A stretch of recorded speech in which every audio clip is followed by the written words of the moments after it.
Está a ouvir Assunto Sério, um podcast da Grande Loja Soberana de Portugal, dedicado à educação maçónica e ao lado prático da maçonaria. Levamos a todos vós um programa para maçons e não maçons, onde serão abordados temas maçónicos e profanos numa perspectiva maçónica.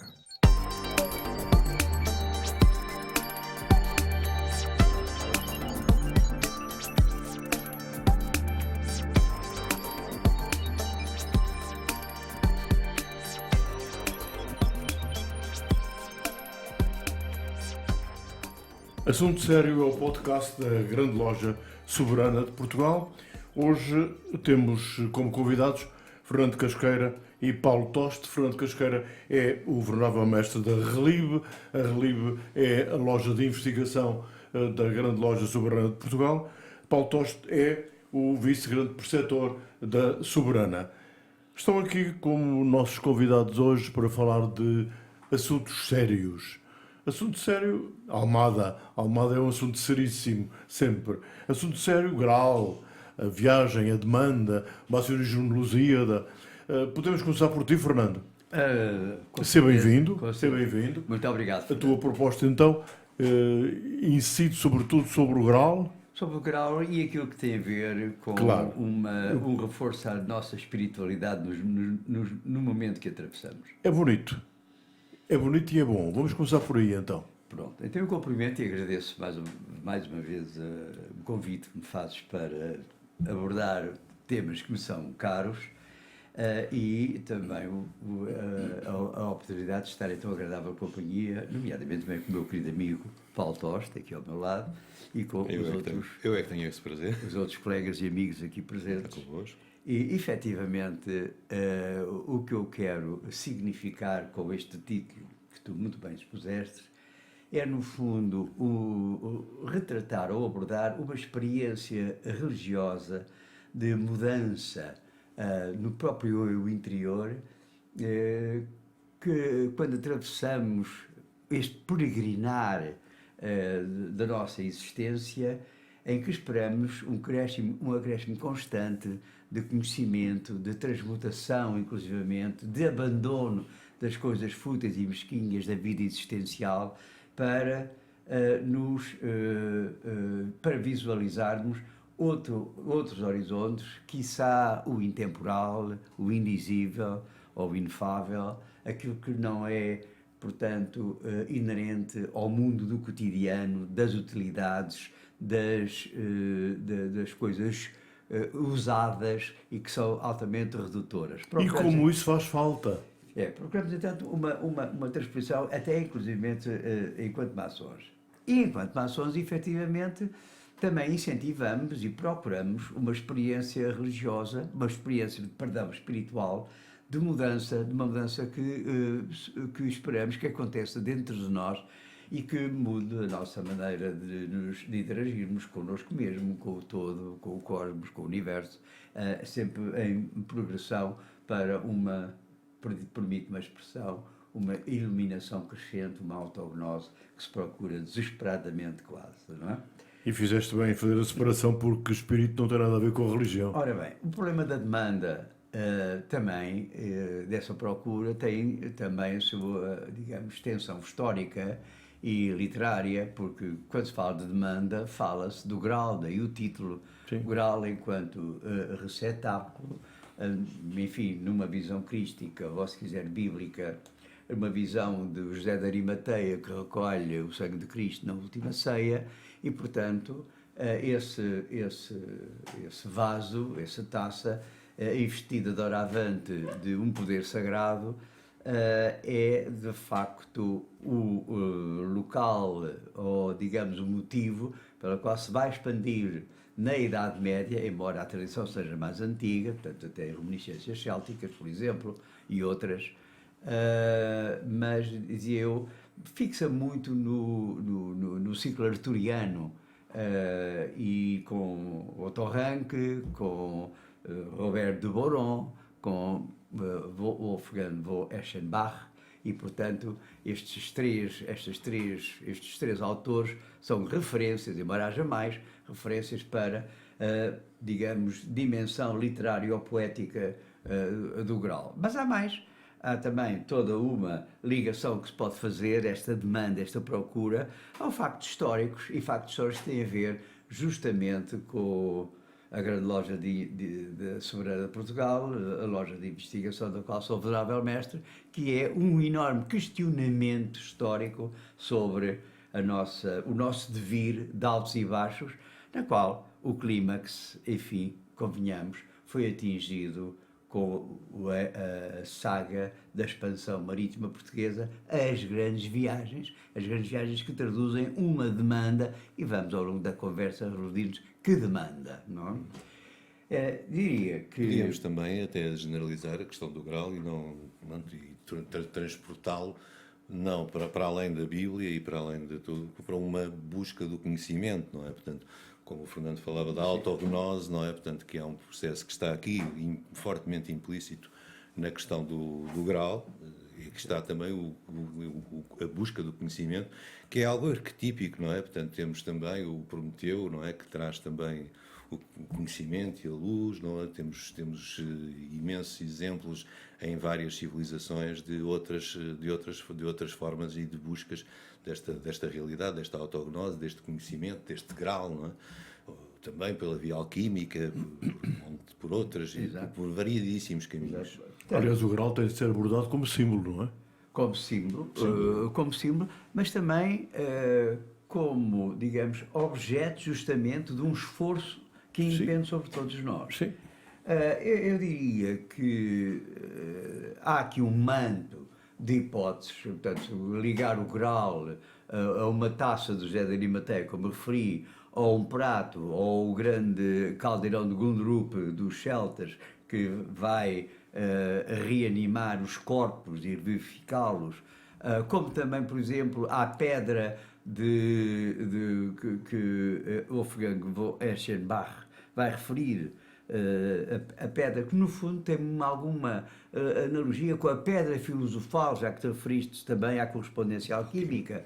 E, portanto, tudo isto é um mundo de referências, de correspondências, de analogias, em que o Graal nos aparece, digamos, como momento importante de reflexão e de desenvolvimento cognitivo. Eu diria que, muito rapidamente, Graal, quem diz Graal, diz now, além da demanda.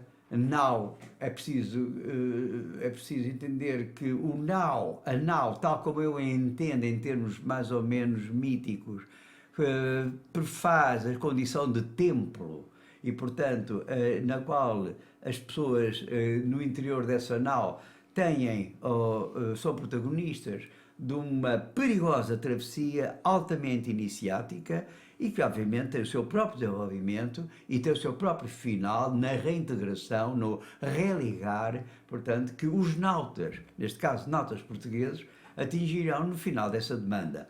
Demanda também tem a ver com um fenómeno histórico, é o pré-João das Índias, ou seja, aquelas Índias que são alcançadas por caravelas feitas de sonhos, não é? Como diria o enorme poeta Fernando Pessoa, não diz exatamente assim, mas... Não esquecendo, Prestes João também um rei sacerdote, não é? O Melquisedeque. Portanto, nós temos aqui um projeto de iniciação, e é nesse aspecto iniciático que eu também coloco no tema a ligação à Grande Loja Soberana e à vida maçónica. E é um bom trajeto, é um bom caminho. Aliás, é uma boa viagem. Não é por acaso que as próprias espiritualidades formalizadas em religiões, elas próprias vão buscar estas ideias à caminhada, à demanda, à peregrinação. A peregrinação não é outra coisa senão isso. A própria, mesmo das peregrinações mais conhecidas, como por exemplo a peregrinação a Santiago de Compostela, mas também, digamos, as romarias e as peregrinações que se fazem à subida do monte, num processo ascensional, isto tem também que ver com este mitologema, não é? Graalístico. Podemos dizer que o povo português é um povo peregrino? É um povo peregrino. Ou não? Tenho sem dúvida que acho que sim. esta nossa diáspora não é outra coisa senão uma dimensão muito específica, embora de caráter sociológico, desse peregrinar, dessa aventura, dessa caminhar na qual, cheia de perigos, cheia de problemas, na qual corajosamente o povo português se aventurou em tempos muito recentes. E então, reportando aos nossos navegantes, há uma coisa que havemos talvez o dia de falar, que é arrostar com os perigos do Mar Tenebrum. Sim. Não é? Portanto, na qual eu, nesta viagem, eu quase que tenho a certeza que não tenho regresso. Mas vou. Mas vou. E é essa resiliência que hoje aqui também, a propósito deste tema, de realçar.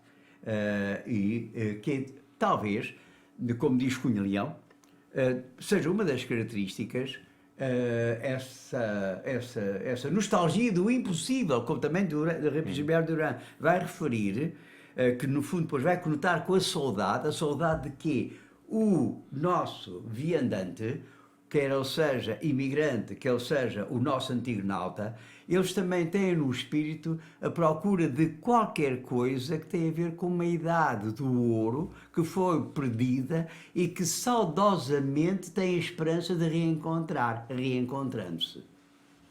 E, portanto, é esta dimensão complexa, mas aliciante, desafiante, que informa esta ideia do Graal e do maçonismo lusíada, e quase que podia acrescentar, digamos, um momento específico da enorme diáspora que sempre se realizou nestas lusitanas praias. Esta viagem repetida é como que um eterno começar, não é? Também.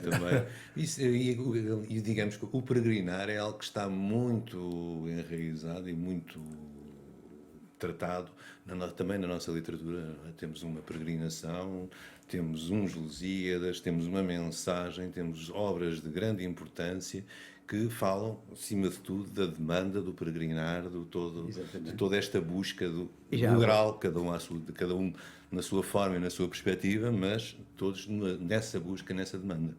Essa demanda saudosa, e não sei se querer aqui articulou-se com outro tema que um dia havemos de abordar, que é a problemática da saudade, tão bem abordado por Pascoais, Pinheiro da Gomes, Dalila Pereira da Costa. Que é uma verdadeira filosofia portuguesa. Que é uma verdadeira filosofia portuguesa. E isto contraria muito a ideia de que não há filosofia em Portugal. Basta lembrar, para contrariar esta ideia, o criacionismo de Leonardo de Coimbra, tão importante para a nossa viagem maçónica, para a nossa demanda maçónica, e que vemos um dia, independentemente dos nossos fracos recursos filosóficos, também nos aventurarmos nesta caminhada percorrendo Leonardo de Coimbra, vale a pena, é tão injustamente esquecido, e como aliás Agostinho da Silva, Pinheiro da Gomes e muitos outros. Esquecidos, não é?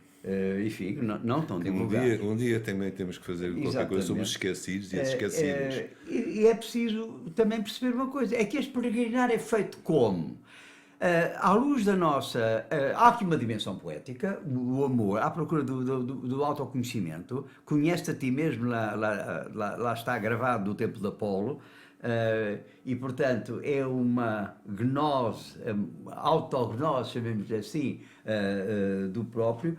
É uma iniciação, mas ela faz-se muito no que nos diz respeito, sobrevalorizando a água. E é preciso perceber que o Graal é uma taça. Há, portanto, referências arturianas à Senhora do Lago, há águas, e estas águas têm um valor feminino, um valor genetrix, genesíaco, como dizem os tratadistas, uterino, e portanto daqui nunca mais nos calamos, mas a verdade também é que os nossos nautas também atravessam a água, atravessam, portanto, o mar Tenebrum, o oceano tenebroso, não é? E portanto, esta questão da água que vai chegar à ilha. E aqui há outra questão, outro mitologema, que é a do rei encoberto. Vou esquecer um pouco esta ideia também nossa, sebástica, criticada por muitos positivistas, mas para nós é extremamente importante, porque aqui não há um passadismo saudoso, o que há é a assunção plena de que a saudade é um grande motor para a ação futura e não uma inibição de um presente e de um futuro em função de um passado avassalador. Sim. Nada disso. As coisas às vezes são mal compreendidas ou então não compreendidas sequer. E, portanto, para nós, o problema da saudade é um problema que exerce uma força de resiliência, uma força de desafio do impossível, como há bocadinho referi, através de esta nostalgia do impossível, que depois tem a ver também com o amor impossível. Eu devo dizer que Gilberto Durand, bem conhecedor da nossa cultura, da nossa paideia, refere a páginas tantas quando fala da nostalgia do impossível, do amor de Pedro e Inês. Sim. Do amor de Pedro e Inês. A nostalgia do impossível também se refere a este amor. Mas este amor, como também já disse algures, não é o amor meramente erótico. Sim, vai para além disso. Vai muito para além disso. É o amor, diria, à Sófia, se quisermos. Portanto, ao problema da essência mais profunda de um processo de conhecimento. Não é por acaso que nós usamos uma rosa ao peito. Pois. E essa rosa, para além de significar a iniciação, e sub-rosa, portanto, numa situação de discrição e também de desvelamento, também significa o amor. Significa, portanto, em honra do lado lá da mulher. Mas aqui a mulher como realmente Sófia, e, portanto, aquela que quase que reporta muito a antiquíssima deusa Mater, a grande deusa que governava, ou pelo menos exercitava o seu controle sobre o todo ecuménico. Mas voltando esta saudade. Esta saudade é justamente também uma saudade, uma tentativa de reviver um dia, um amor perdido, ou se quisermos, uma idade do ouro perdida, porque ela, um dia concretizada em tempos muito remotos, por culpa das nossas insuficiências, vamos caindo na queda. E justamente aqui esse problema da queda tem muito a ver com uma certa visão nossa sobre a nossa história. Já não chamamos queda, mas chamamos decadência. Claro.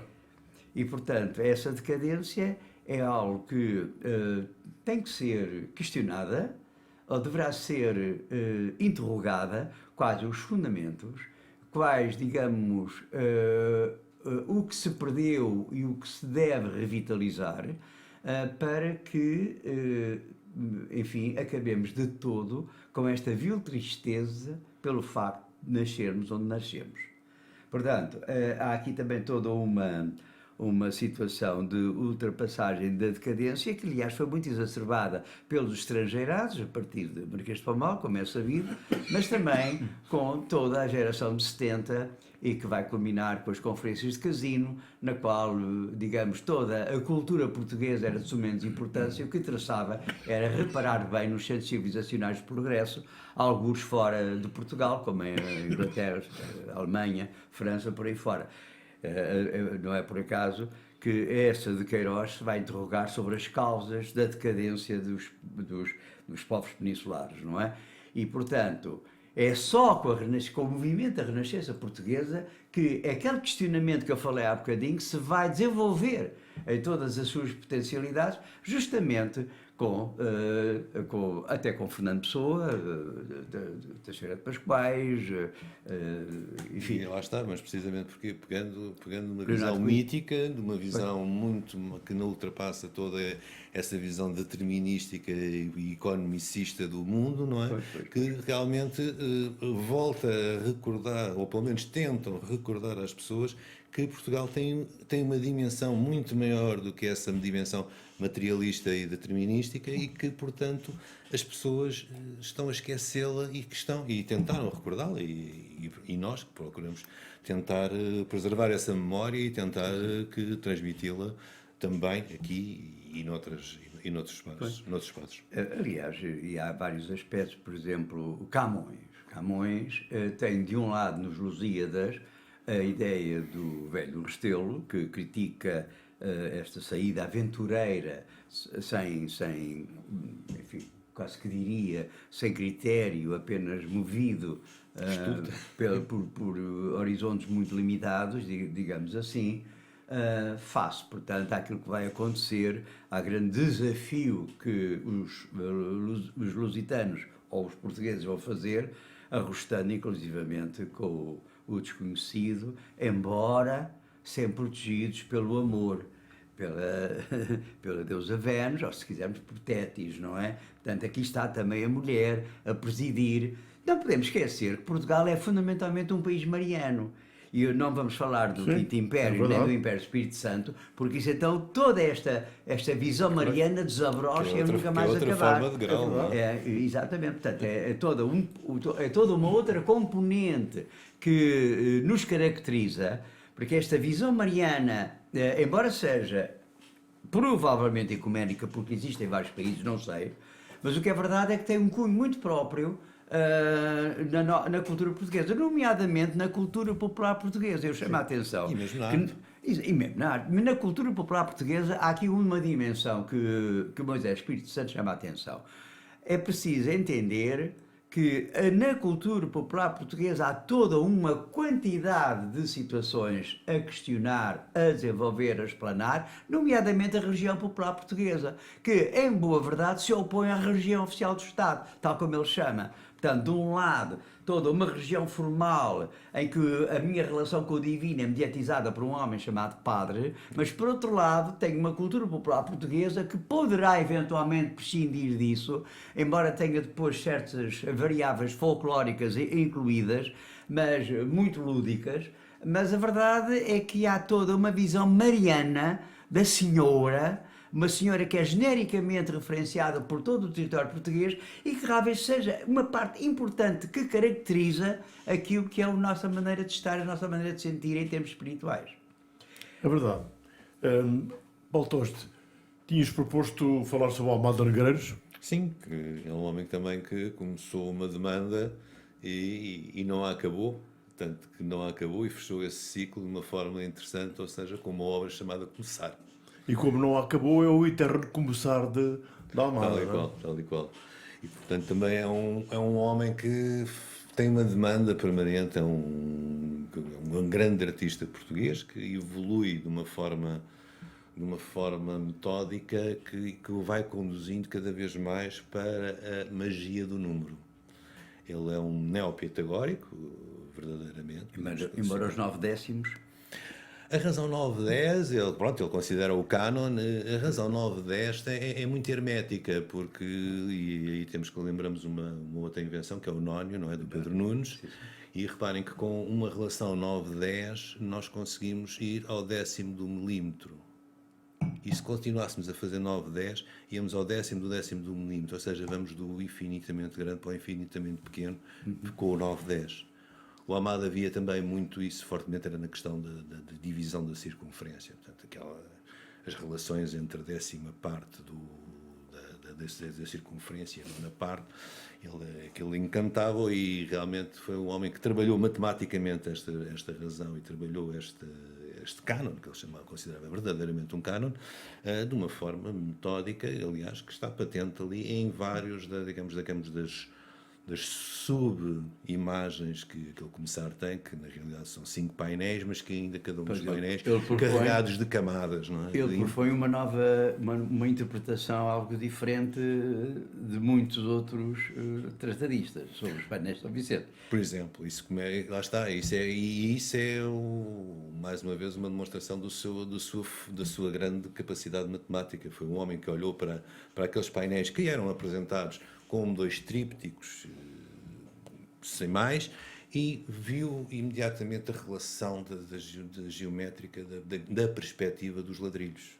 E com isso viu que, afinal, era um político. Portanto, eram 6 peças que compunham uma única peça.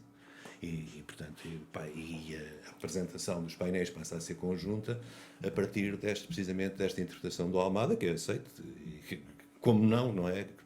Ele ainda havia mais o Ecce Homo também integrado nos painéis, mas pronto, isso já é debatível, pronto, mas agora aquela ali foi avassaladoramente real. Aliás, o político raro, porque representa toda uma... Eu não chamaria raro, eu chamaria único. Único. Mas, efetivamente, a questão, na minha opinião, Paulo, o que ele está, para mim, isto vale o que vale, é de facto a investidura de Portugal na missão. Sim, isso é também o que o próprio é o que o Jaime Cortesão defende, não é? E sem dúvida aqueles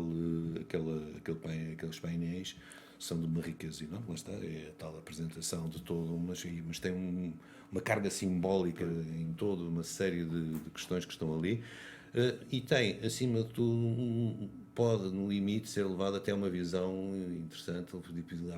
Podemos ser levados ao 515 de Lima de Freitas muito facilmente, porque temos, em qualquer dos dois painéis centrais, 5 figuras principais a gravitar à volta do santo. Por exemplo. E vemos ali o 1-2 que é o Uno, e o 515 reduzido é o 11, ou 2 uns. É uma obra que realmente tem. Mas pronto, que o Almada se fascinou também e que interpretou realmente, e que nos permite, deu-nos uma nova luz e uma nova forma de ver aquele mundo. Vai ser um podcast, ou o que quiserem, entre mim e com o Paulo Toste, sobre os painéis de São Vicente. Não, isso fica já agendado, sobre a égide de um tema mais vasto, que é esoterismos no património artístico de Portugal. Sim. Há várias outras situações, embora de facto os painéis de São Vicente sejam mais emblemáticos, não é? Há quem diga que é, digamos, uma homenagem ao Duque de Coimbra, Dom Pedro, que, enfim, por pressão de Isabel, sua irmã Isabel Duquesa de Borgonha. Há quem diga que seja o Dom Fernando, o Infante Santo. Há quem diga que é São Vicente. Há quem diga que seja realmente a figuração rara do Espírito Santo. Portanto, há aqui várias hipóteses, todas as aliciantes. Quem somos nós, não? Basta tentar perceber. Aliás, devo dizer que, ao ler os argumentos diversos que se colocam, para mim são todos aliciantes e todos com pertinência, sob o ponto de vista científico e até de grande densidade cognitiva e intelectual. Mas quem sou eu, como eu digo? Agora, o que me fascina é, de facto, a expressão artística dada a cada figurante de que era suposto ser não a representação de todos os grupos sociais mais importantes da sociedade portuguesa daquela época, mas há quem diga que seja a corte portuguesa, portanto, enfim, claro, numa outra versão. De qualquer maneira, a expressão das pessoas, dos figurantes, é espantosa, não é? Portanto, tantos, cerca de 50 e tal, não é? 60. Exatamente 60. O que me preocupa é o desconhecimento. O que me preocupa é o Paulo Toste e o Fernando Carreira estarem aqui a falar de um assunto que várias pessoas desconhecem. E isso é que é grave. É que Almada Negreiros, o desconhecimento da Almada é doentio. Aliás, como de outras grandes figuras portuguesas, não é? É doentio. É que a Almada, vamos lá ver, estamos aqui só a falar da parte artística, digamos, do desenho e da pintura, não é? Mas se faltou o resto, claro. Faltou o resto. Foi uma pessoa incómoda. Começando um assunto sério, quer dizer, ele dizia que a alegria era a coisa mais séria da vida, não é? Sim. Um profundo filósofo, um profundo escritor, um profundo pensador, não é? Paulo, tu tens toda a razão, mas é preciso também acrescentar uma coisa. É que para algumas pessoas ainda toda a sua posição é um bocadinho opaca. Ele, através daquele episódio do Marinetti e do futurismo, portanto, que depois se vai conotar com o fascismo italiano, não é? A exaltação da cidade, a exaltação do movimento, a exaltação da guerra, da máquina, enfim, tudo isso pronto.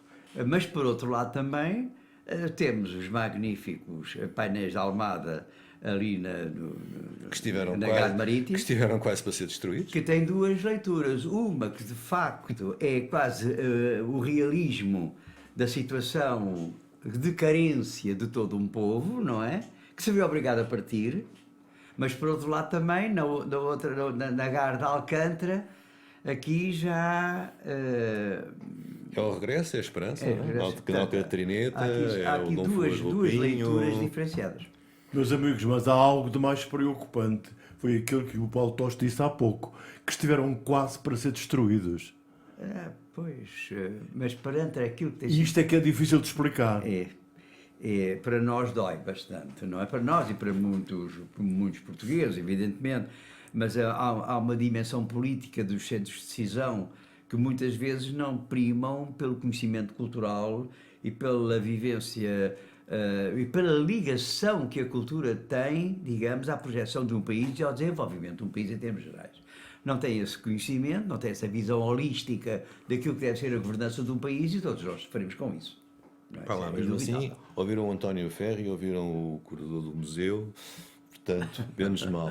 Alguns não ouviram, e temos exemplos no mundo de destruições Sim, sem dúvida, sem dúvida. Mas daí Claro. também é a nossa... lamentáveis. Sem não é? dúvida. Mas daí também é a nossa missão, o nosso compromisso, enquanto maçons, desta loja, é tentar, dentro da nossa humildade, dos nossos fracos saberes, tentar divulgar, chamar a atenção, melhor dito, de certas situações que já deviam estar perfeitamente estabelecidas, esclarecidas, desenvolvidas e, portanto, dinamizadas. E já não agora é? falando de chamar a atenção, por exemplo, o começar do Almada Negreiros, isso eu não vou fazer exegese daquela obra, porque acho que isso já está feito e muito bem feito até no site da Gulbenkian, portanto não é por aí que precisamos falar, mas é interessantíssimo, pronto, que dizer que ele por um lado faz ali uma revisão quase de todos os grandes princípios da geometria sagrada, seja na parte, pronto, estamos a falar, portanto, de todo um construto geométrico de elevada complexidade, elevada densidade de pensamento, de reflexão e esoterismo. E eu faria até aqui uma imagem, voltando para isso, por isto estava a querer fazer esta ponte para chegar aos esquecidos, recorda-me em certos momentos e em certas perspectivas e em certas ideias que estão ali intrínsecas, Francisco de Holanda. Um grande esquecido. Grande esquecido, é verdade. Da nossa arte, infelizmente, e que realmente é também um artista admirável. Um extraordinário artista do Renascimento. Mas que está ali, se olharmos para o começar, conseguimos ver ali um grande paralelismo. Exatamente, muito Que, bem. pronto, agora é uma coisa que também é algo de uma reflexão de há pouco tempo, mas que acho que vale muito a pena também abordar. Além das maravilhosas estampas do Francisco de Holanda, que são Isso é outro podcast. inexcedíveis, não é? Inexcedíveis. Isso é um videocast, aliás. Para além de per si, também toda a enorme carga simbólica que lá está à espera de ser traduzida, não é? Ou ser, pelo menos, polo de debate, o que é muitíssimo importante. Mas que a carga simbólica nunca é Claro, indiscutável. não é um dado, é um processo. É ver a história da cebola, não é? Exatamente. Vamos encontrando camadas Pronto. e cada um olha para a cebola numa perspectiva diferente, que também é outra questão. Ou seja, o desvelar é diferente para cada um de nós e a forma de chegar ao conhecimento, ou seja, a nossa demanda do conhecimento é diferente e as nossas ferramentas e estratégias também são diferentes. Exatamente. As exigências são maiores, então. Sem dúvida. Como é evidente, não é?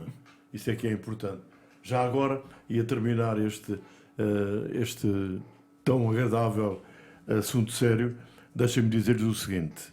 Na minha vida de jornalista, uma vez, e em conversa, eu abordei o tema do Francisco de Holanda, exatamente porque me parece que era tenho a certeza, não é um ignorado, mas é um esquecido. É um ignorado, talvez.